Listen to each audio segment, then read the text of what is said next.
Hello folks, it's Rick from Dreamside Out, and this is going to be another one of those kind of informal talking head videos, so I'm sorry if you don't like that kind of thing, but that's just what it is.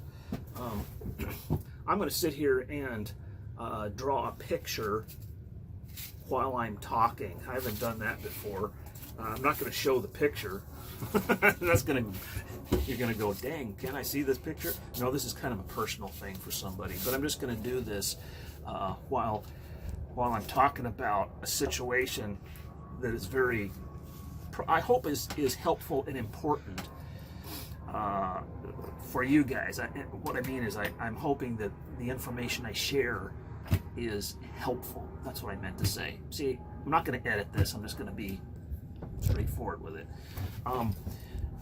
The subject is insurance for box trucks. This is something I've had people ask me about a lot, and I've had a lot of people on my channel that have said, hey Rick, I'm thinking about getting into a box truck because of you, because of your channel. I'm really thinking about it. So I feel a little bit of an obligation to share with you some of the things that I've gone through with regard to insurance, and the thing that dovetails into the insurance is maintenance and you know, what happens when you get in an accident and that kind of thing. So I have now had some serious experience with that kind of stuff, so that's what I'm going to share with you right now. This is my 4th year of living full-time in a vehicle, in a box truck. It's the 2nd box truck I've had, and if you follow my videos you'll see that about a year ago I got into an accident that totaled my box truck completely. It wasn't really worth trying to repair it, so I just accepted the claim. I claimed it as a loss, and went out and got another box truck, which is the one I'm living in right now, and fixed it up. Now, what I want to share with you is my insurance story. That was a long intro right there. When I first got the box truck, I had an insurance company that I had been with for over 30 years. And over the years, all I would do is call up the insurance company and give them the VIN number and the model and the make, and you know, within a short phone call, I was, you know, set up with new insurance, period. It was that quick, that easy. So I was used to that kind of interaction with my insurance company. And I had had long years of, you know, service with them. It was Safeco is the name of the company. I don't mind saying what the name is. You know, kind of a big corporate setup. But anyway, everything was fine for about 2 years with my truck being on their insurance, until I got into an accident. Okay, now when I got in the accident, what was interesting about that was that they were quick to respond. They did all the things that they should have done, and I had a settlement and got paid out. But then I got this letter from them that they were dropping me from the insurance. They're canceling my insurance on the truck, and it just shocked me. And I had several conversations with them about it. I said, well, it's because I'm too much of a liability because of my accident. And they said, no, it's not because of that at all. If you had a different car, we would keep you on the insurance, but it's because of your box truck. We didn't know that was a box truck, and we don't insure those. So for 2 years, they didn't know that. And I really had no reason. I mean, I wasn't trying to hide that fact from them at all. I just didn't think there was a problem with it. You know, I just did my normal routine of signing up for my insurance. But when they found out because I had to send pictures to them that showed the damage and all kinds of stuff. And then it was after that they sent me a cancellation letter. But they let me stay on the policy for the rest of the year. So I was still covered under them until the end, till the time of the was up, and then they weren't going to renew the policy, is what the deal was. So at least they gave me some time to get things figured out, and that was good. But I was still shocked that they were dropping me off of insurance, and I thought, oh brother, I'm heading into new territory here with box truck insurance, and what am I going to find? I let it slide for a few months and didn't worry about it because I was working on this van, trying to get it up and running. I finally decided, around May time frame, I guess I procrastinated long enough, and I got in touch with an insurance agent, and I found out about this. I got this idea for this particular insurance agent. It was a AAA insurance agent. And I got this idea from a fellow YouTuber, actually, because there was a guy in California, and I'll see if I can look up his link to his video and put it down there. He was converting a box truck into kind of a camper, and he was putting a big front piece on it and everything. And I was quite interested in his project, so I was watching his videos. And when he started talking about insurance, I perked up because I thought, wow, here's something I can learn maybe. And he showed a video where he got on the phone, he called a AAA agent, and in one conversation, he was signed up for basic insurance without any problems at all. And I thought, oh, well, that's the way to go for me then, for sure. One thing about it, though, if you look at that video carefully, he did the same thing I did with Safeco. He gave them the make and the model, but I don't think the insurance company knows that it's a box truck. I think they just think it's a van. See, because if you say this is a GMC 35 Savannah 3500, well, they look it up on their monitor, and what you get is a regular cargo van, a regular van. And so that's what they're thinking it is. And that's okay with them to insure that. They don't know that it's a panel box van and a cutaway van. They don't, that doesn't compute to them unless you say that. And if you say that, then they will give it a thumbs down. No, we don't do those. So I don't have his name on the tip of my tongue right now. I'm sorry about that. I'll put a link to his video down there, but I think he's going to run into a similar problem that I did if he gets in an accident, because I don't think the insurance company knows it's a box truck, and I'll bet you he's going to run into a problem. And here's why I think that. Because I went down the same path that he did. I called up a AAA agent, and the guy said, yeah, we'll sign you up for some insurance. I'll find some insurance for you. And he was running into problems. He signed me up with, I think it was Travelers Insurance. And I thought it was a slam dunk. The rates were higher than I had before, but that was due to the accident. And I was just going to accept that because there's nothing I can do about that, right? And so I thought, great, I'm signed up for insurance again, all is good.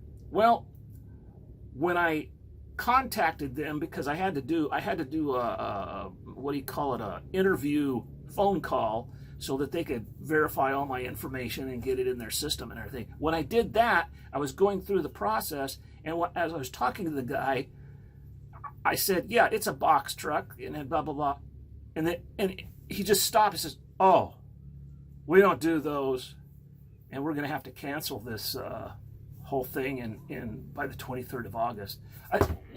So I'm going, oh man, I'm running into a dead end road in getting insurance for a box truck. And I'm going, is this the way it is now? I'm learning some things here I didn't even know and didn't even realize about this whole box truck issue. So now I'm back to square one, and I immediately called the agent that signed me up, and he was perplexed too. He thought that he wasn't sure why they did that, and so he said, don't worry about it. I'll find you something else before the deadline. Now, the days are running down, August 23rd is the drop dead date where I will no longer have auto insurance, if I don't get something. And the whole tyranny of the auto insurance racket is another issue to talk about, which is very frustrating, because here we are in a situation where we're required by law to have insurance on vehicles, liability, minimum liability. But an insurance company can, at their own personal whim, just decide not to sell it to you. And so you're just totally at their mercy. That whole situation is just not right to me. I don't know what the solution is. I'm not a politician, but it's just kind of a certain level of tyranny on the people. Anyway, insurance, it gives too much power to insurance companies. There's got to be a better solution than that. But anyway, that's what it is, and you have to live with it, right? So he went out searching for more insurance, and he finally came up with got in touch with Progressive, the insurance company called Progressive, and they do insure box trucks. However, this whole box truck thing, and this is what I want you guys to know if you're getting into a box truck situation, the insurance industry looks at these vehicles as part of a commercial enterprise. So it falls under, in their view of the world, it falls under a commercial vehicle. And so you've got to have commercial insurance, which is going to be higher than personal insurance, and I'm finding that out the hard way. But that being said, I had no choice. He said the agent sent me the policy that he had gotten, and he said he had to call up the chain at Progressive and make sure they knew it was a box truck, and make sure that he got somebody to say that yes, we can cover box trucks as a personal vehicle, and yet that's okay. They can be used as a personal vehicle, and so he got confirmation. They're on board with it finally, but the rates are insanely high. And they had me over a barrel so bad. So the rates I'm paying are $2,160 for 6 months. That's an owie, man. That hurts. And it's just what I have to live with. So I wanted to pass that on to you guys, so you know the truth. This is the kind of information on Dream Side Out that you won't get on Janelle's channel, that popular gal that has, you're never going to hear this kind of stuff. You're going to only get it here on Dream Side Out. But this channel will depress you so much that you'll probably want to run to her channel and just to, lift your spirits a little bit. Anyway, so I still have to sign the papers, final papers, and I hope that they're not going to do the same, that something's not going to fall through the cracks again. I think this time it's a done deal. But the bottom line, the end of the story here is that box trucks are kind of a unique situation in the personal use scenario, and you're going to pay higher rates. But if you're into a box truck, I can tell you that Progressive Insurance, I'm not getting any kickback from them. I'm not trying to sell insurance here. I'm just telling you that that's the one that seems to be okay with it. They do handle that kind of insurance. Now, I'm sitting here thinking, why would insurance on a box truck for personal use, how can they get away with charging such high rates? Is it a greater liability than anything else? What's the deal? Well, they're going to say it is, of course, but I think when it boils down to it, it's just plain old American capitalism, that's a little market niche that needs some competition, because there isn't a lot of people that use box trucks for personal use. There just isn't. It's a paradigm they can't even understand. It's not on their script when they're talking about it. And here's another thing. While I was signing up with the AAA insurance agent, I went ahead and signed up for AAA, to get roadside assistance and just to have an extra thing, because it's not that expensive. It's, the maximum AAA is like $170 for the whole year, right? And that you get roadside assistance and that kind of stuff. I thought that's good to have as much as possible with that. And believe me, living in a van like this, after being through a few accidents on the side of the road and just going through that the stress of that scenario. You want to have as much coverage as you can, man. You want to be ready. You want to know what to do in a situation. You want to have your stuff right there for you, because you can be in some really compromising situations. Like this past week, my fuel pump failed on the truck, and I was dead stopped on a hill like this. Dead stopped, couldn't go forward. Cars all around me, people flipping me off. Everybody gets mad at you, and nothing I could do. I just had to wait patiently until the traffic died down. Then I could coast down the hill off to a side street and then wait for a tow truck. And during that period of time, people were still flipping me off because I ended up on the wrong side of the street, and there's nothing I can do. I can't push that truck by myself.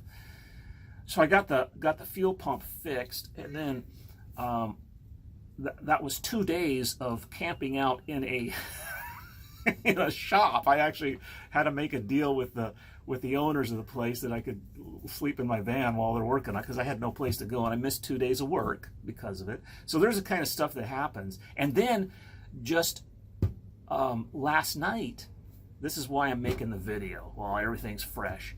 All this stuff I'm talking about happens, well, in the past couple of weeks. There's more to it too. I could go on and on. Okay, but anyway, I was again. The fuel pump failed for the second time after the repair, and it just, this time though, the car stopped and gas was pumping right out the bottom of my truck. So they obviously didn't tighten down some couplings or something, and something failed. And so again, I'm back in the shop again. Spent another night there. It was last night, but they early this morning. Fortunately, it was Thursday, and this didn't happen on Friday night because they were there. I don't think they open on weekends, so I would have been spending the whole weekend but they fixed it. It was just a minor problem. The guy didn't tighten some parts down, and they checked the whole system and said it's good to go. And it seems like it is. Human error. I can't blame people for human error. It happens. Believe me, I'm right in the big middle of a big human error issue at the company I work for. But anyway, you can't blame people for human error. However, you have to own up to it and you have to fix it. You can't. And the way you deal with that human error is what counts. It's not whether you make it or not. Anyway, that is my insurance story. So for those of you who want to do the box truck route, keep this in mind. This is what you're going to run into, and I hope this will help. I would strongly recommend just bypassing everything. Go to Progressive Insurance. If you pull up their page, you'll see that they cover trucks and stuff. Be prepared to pay higher rates for personal use of a box truck. Sorry, but that's just the way it is. I wish it wasn't. It doesn't seem right and it doesn't seem fair, but it's the way it is, because they can get away with it, so they will. But until there's more box truck personal users out there, there's not going to be a lot of competition, right? So and I believe that in fair competition. So if there was somebody out there that says, hey, I'll insure, maybe some good insurance company is taking a higher risk. They'll say, hey, we'll give you better rates on that. And that's what I'm hoping I can do here in the future. Maybe shop for some better insurance and get it. But at least I'm covered. And that's pretty stressful when you're living the van life. And one form of tyranny that has it over you is the insurance industry. They can decide at any time that you're off the road, pal. So there you go. All right. I hope that helped. Have a nice Friday.